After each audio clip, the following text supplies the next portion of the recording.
des styles utilisés dans Coda. Je vous ai préparé un petit document pour illustrer le potentiel de Coda et sa capacité à rendre les documents très agréables à utiliser. Passons maintenant à la présentation.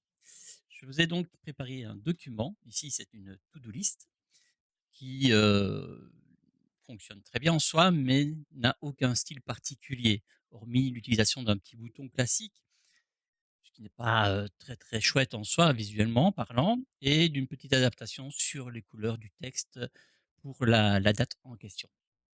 C'est très bien, mais c'est pas très agréable en soi à utiliser sur du long terme. D'accord, on a mis un petit cover en plus assez coloré, donc c'est vrai que ça agrémente un petit peu le visuel, mais je trouvais ça vraiment trop peu en termes d'ergonomie visuelle, etc. Donc je vais maintenant vous présenter ma version de document stylisé et ce qu'on peut faire dans Coda. On va donc commencer par les styles appliqués aux liens, aux boutons, au texte et au tableau. Donc tout ce qui est colonne, comme on peut le voir ici, les couleurs de texte qu'on peut mettre en surbrillance, en gras, etc. Les lignes aussi de séparation. Et donc pour commencer, donc on va utiliser un lien tout à fait classique, hein. Ici c'est un lien sous forme d'URL. D'accord, donc si je fais une édition, là c'est un lien vers la page images et boutons, donc, qui est ici. Mais évidemment, en interne, c'est le lien qui se retrouve dans une des pages qui est cachée ici derrière. Ça, c'est la façon classique d'afficher les liens. Et la seconde façon, c'est comme ceci, avec une petite icône également sur le côté. C'est pas très beau. Ça reste utilisable, mais à mon sens, c'est pas le plus adapté. Ensuite, vous avez la version sous forme de card qui ressemble à ceci. Donc, vous avez le titre à droite avec une petite photo.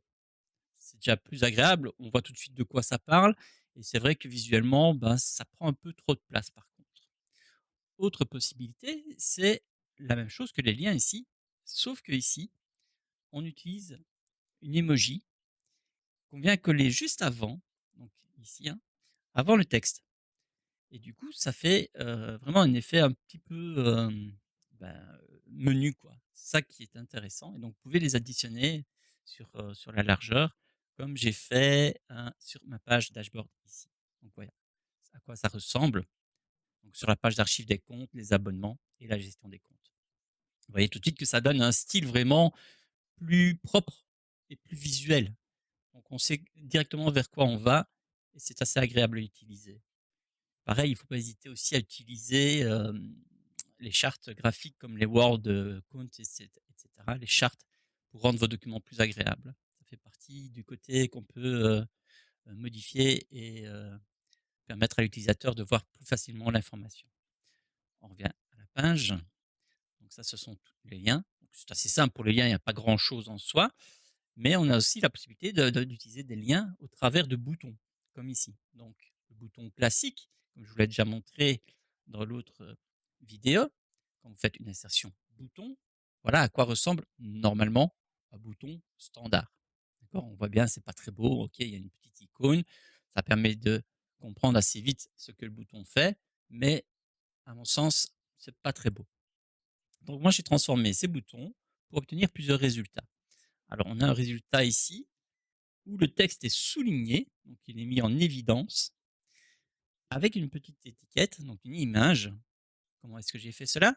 Eh bien, j'ai introduit une formule, comme je l'avais expliqué dans la précédente vidéo sur les boutons, donc où on concatène à un espace plus l'image, d'accord, l'image qui est ici. On lui donne une dimension, ici pour pouvoir l'avoir à la taille qu'on souhaite.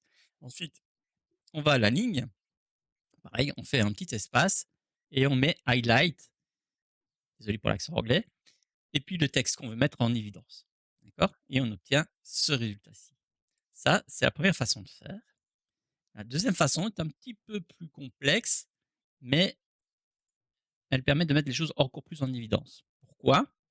Parce que en plus de cette formule, je lui ai rajouté donc un formula map qui me permet donc d'utiliser encore un espace, de mettre toutes les lettres en majuscules. Sur ces lettres, j'applique une couleur, d'accord?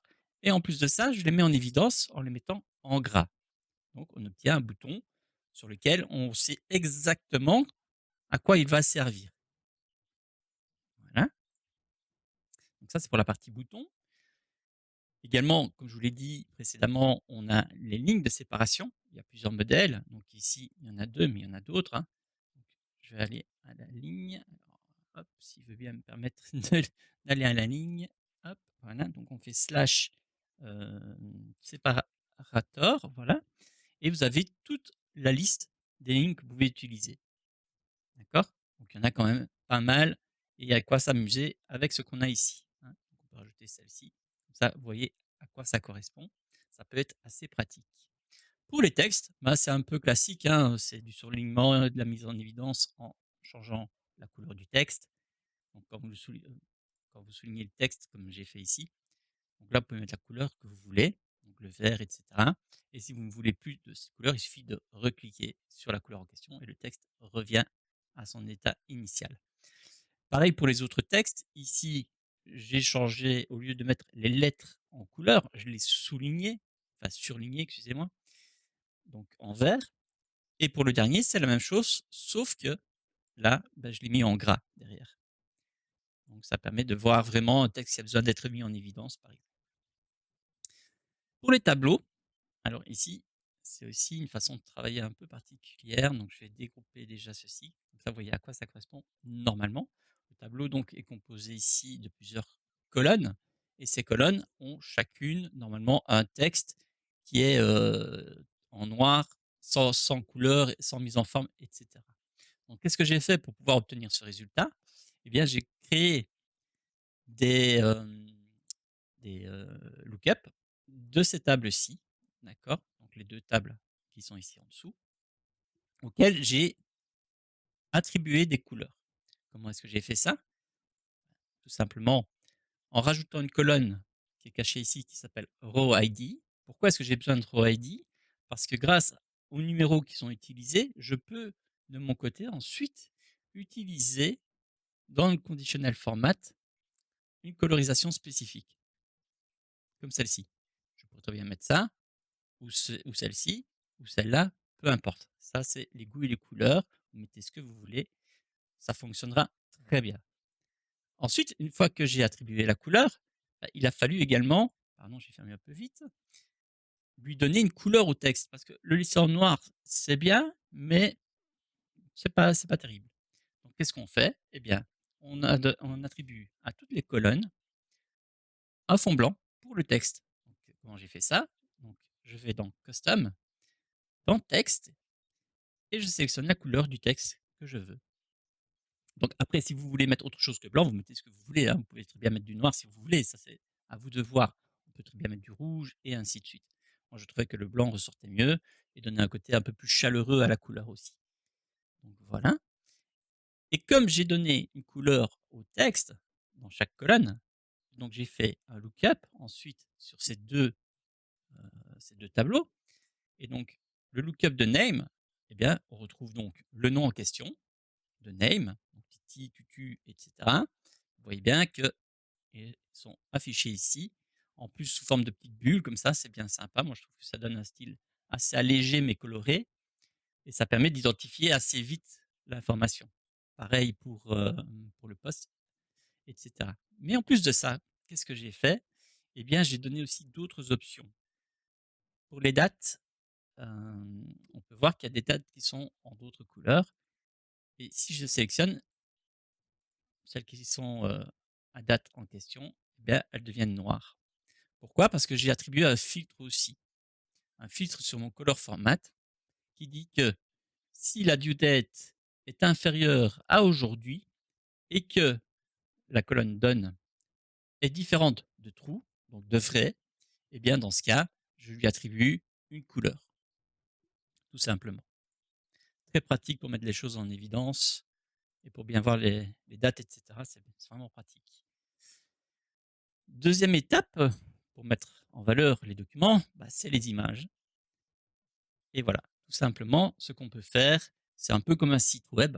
Vous mettez une image avec du texte pardon, à côté et vous alternez comme ceci, ce qui donne vraiment un effet très sympa visuellement. Voilà, C'est comme ça que je dynamise un petit peu mes pages en général, que j'essaye de donner un peu de style et de me diversifier par rapport à la concurrence aussi, hein, puisque bon, ça reste quand même des templates qu'on partage dans une galerie, sur Coda et se distinguer un peu des autres, bah, ça c'est quand même ça qui fait la différence aussi. Moi, ça m'a permis d'améliorer un petit peu l'aspect visuel de mon gestionnaire de budget, par exemple en mettant Coda French tout en majuscule et en gras. Assez pratique aussi.